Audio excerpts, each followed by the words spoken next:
Good afternoon, everyone. My name is Alex Koon. I'm a senior lecturer of the School of Life Sciences at the Chinese University of Hong Kong. The title of my talk today will be Let the Smile Be the Enhancement Factor, a systematized humor pedagogical approach to consistently enhance teaching and learning. Now, here's a picture showing you a teacher and a learner, typical learner. Usually, when we talk about teaching, it mostly depends on the teacher himself or herself, whereas learning mostly depends on the learner's own ability, motivations, and willingness to learn. If the learner decides to block out teaching, then no matter how hard the teacher tries, learning will not take place. So in other words, learning is only as effective as the learner allows it. So in order to improve learning effectiveness, we may think about ways to enhance the learner's own motivation. One way to enhance such motivations is to use humor. There are lots of benefits that has been documented in the past studies. Known benefits of humor includes increasing motivation. It can enhance student engagement, stimulates creativity, improves attention, as well as relieve stress. So humor is widely believed to be a quality of a lot of excellent teachers. But how does humor exactly improve learning though in our brain? That's a big question to answer. We can kind of explain this, right, through one of the classical learning theories, which is cognitivism. The classical learning theory was originally developed from Gestalt psychology by Wolfgang Kohler and his colleagues in the early 1900s. And it was then further developed by Jean Piaget in his theories on cognitive development and mental maps. In this theory, you can see that whenever we try to learn something new, we have to incorporate the new informations into some sort of prior knowledge, some sort of existing knowledge in order to make sense out of the new information. This is basically what Jean Piaget called a mental map formation, right? Now, if we think about this, if we have a pleasant or joyful experience that happens at the same time, this can also be considered as a kind of new information that is being incorporated into the prior knowledge as well. And if both are happening simultaneously, then this mental map will extend to all three components together, right? This becomes like a holy trinity, triangle, just like this room, okay? So, but from past scientific studies, what we know is that pleasant experience or some sort of joyful experience would actually stimulate the release of biogenic amines in the brain, such as the catecholamines like serotonin, dopamine, and adrenaline. And these sort of molecules are known that to be capable of enhancing neuroplasticity and synapse formation. So in terms of molecular neuroscience, right, we now understand that this mental map is nothing more than a neural network in our brain consisting of neurons, right, firing and then conducting information to one another. Now that we are able to form a neural network among all three components right here, whenever the learner now recalls, let's say he or she recalls a joyful experience, right, of the memory, then he or she will automatically have these neurons firing, and this will actually, because all three are associated, right, so this will actually lead to firing of these groups of neurons and this group of neurons as well. So through these reinforcements, we now understand that by integrating molecular neuroscience into the cognitivism learning theory, we may be able to explain how humor benefits learning at the cellular and molecular level. Because when you recall one, you will also recall the others and results in reinforcements altogether and becomes more consolidated in your memory. So, however, executing humor in classroom is not that simple. There are lots of difficulties that can be encountered. For instance, first of all, not every teacher is humorous, right? Secondly, not every humorous teacher can consistently facilitate good learning in students either. And thirdly, spontaneous humor is uncontrolled, right? Its outcomes are very difficult to predict. Sometimes it happens, sometimes it may not. Sometimes they work well, sometimes they don't. So what is there to safeguard these things, right? It's very difficult. Although the benefits of humor are obvious its practicality is limited because of the difficulties in executions and predictions of outcomes. So if you take a look at this comic right here, right, I kind of adapted it from a previous comic. So learning humor is too much work. Can you just teach us how to act humorously, right? Actually, you know what? We can. Why not, right?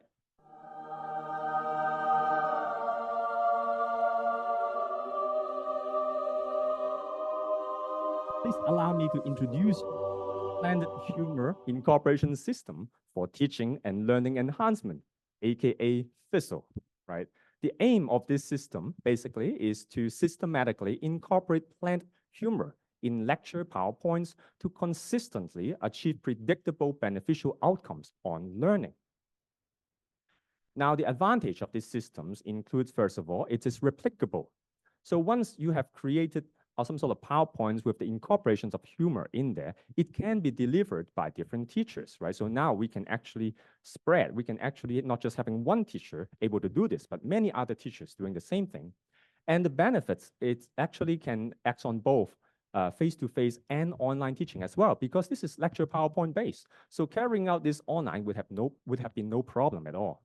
Secondly, this is generalizable because this humor incorporation method can actually be applicable not just to one field, but could be many other different disciplines as well, right? This could be the same thing. So this is something that is generalizable between different disciplines.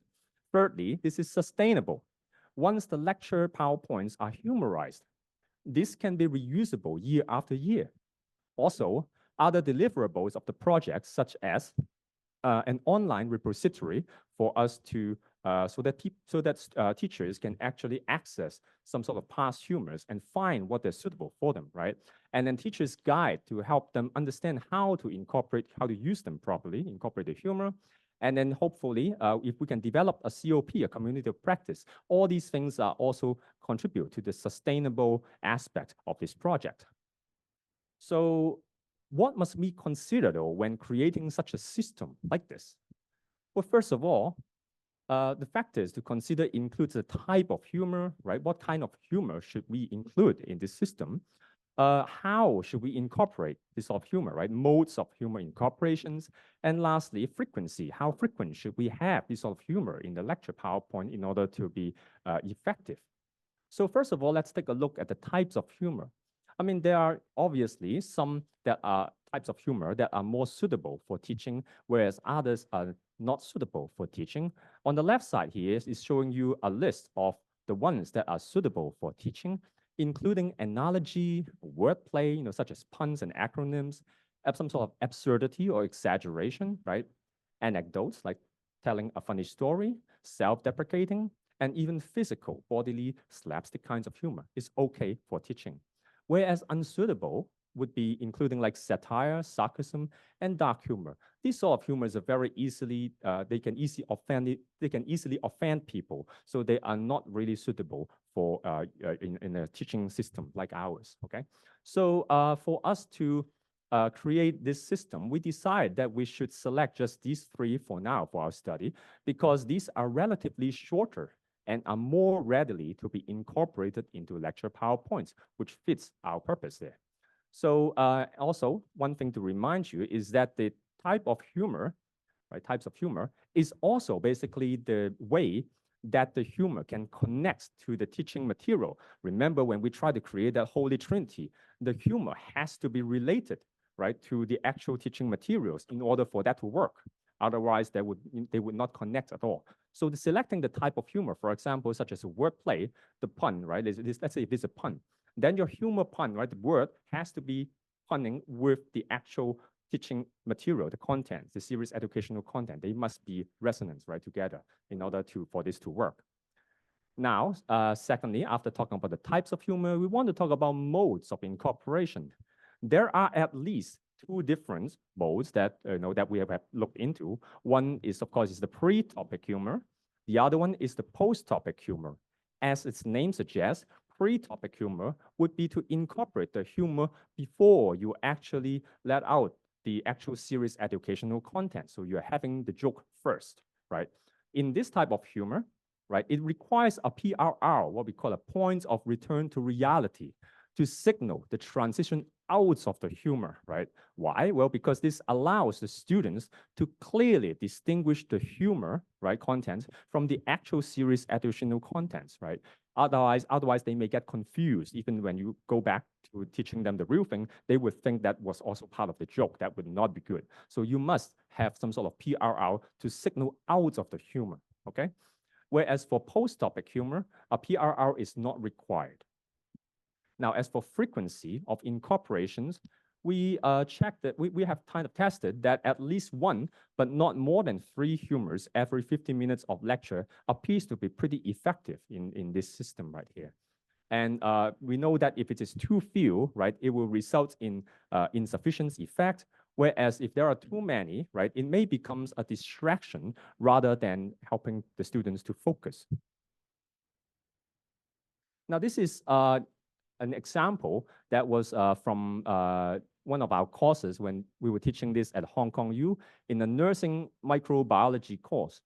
So the context of this, we were trying to teach the students about gram stain, which is a kind of technique to stain the gram-positive bacteria as well as the gram-negative bacteria as well, so they can see the bacteria on the slide, the microscope slide there. So after teaching them that we'll be staining the bacteria with crystal violets, right, which is the principal stain, then we talk about the counter stain with saffron, right? Saffron is one of the world's most expensive spice, right, for seasoning and color, right, of food. And it comes from this purple flower here, beautiful flower, that is the saffron right here. And Indian rice is very common to see the saffron on top of it, which gives the extra aroma as well.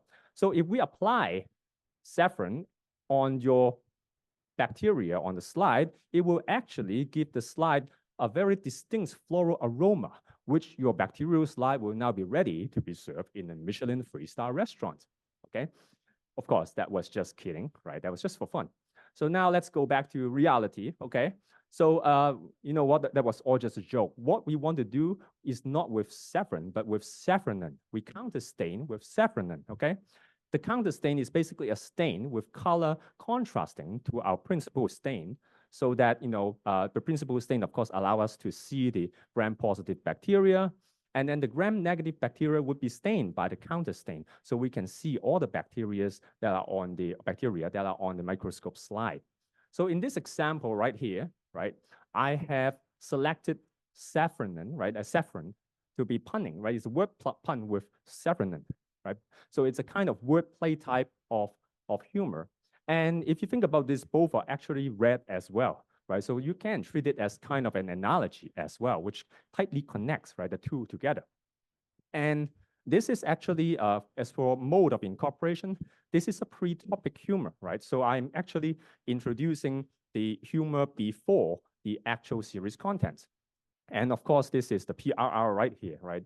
And so after just kidding, right, then they know that this is going to be the series contents afterwards. So the pilot study was conducted at Hong Kong U in 2021. Due to time limitations, let me just quickly fly through this, okay? So we conducted evaluations on the students using questionnaires and interviews. And then we have data collected that basically they are on stress relief aspects of stress relief, students' engagements, and learning enhancements. And the bottom line is that the implementation of FISL on basically, at least in teaching biomedical sciences, is very consistently beneficial. Okay, that's the bottom line. Okay, so and some of the direct quotes from students were also very promising as well. Humor can make some of the difficult concepts and contents easy to understand and can help the students to learn some serious topic in a more relaxing manner as well. And now currently our project has been approved as a TDLEG project, IICA project. So we are doing it cross-institutional and cross-disciplinarily. Okay, so yeah, so now we have 5 universities taking part, right? And the disciplines involved include life sciences, language, and communication. And so let's skip this part here. So yeah, so we have now a more sophisticated way to evaluate the project's effectiveness. Okay, so so this is the summary of the development flow of the project. We start off with a collaboration, right, between our universities. And then together we create and share humor contents. We then use the FISL system to insert incorporate this humor in our lectures. And then we will also be creating a teacher's guide for appropriate usage, right? And we will also create an online repository, right, auto, so that we can we can actually categorize them in a systematic method so that teachers can actually search what they need from the repository. And of course, we will be promoting these via social media as well and carry out workshops and webinars in order to establish a COP, hopefully to achieve the goal of enhancing teaching and learning. So I'd like to give my thanks to my collaborators for this project. And this project is currently being funded by the TDLEG, and that would be the end of my presentation. Thank you very much.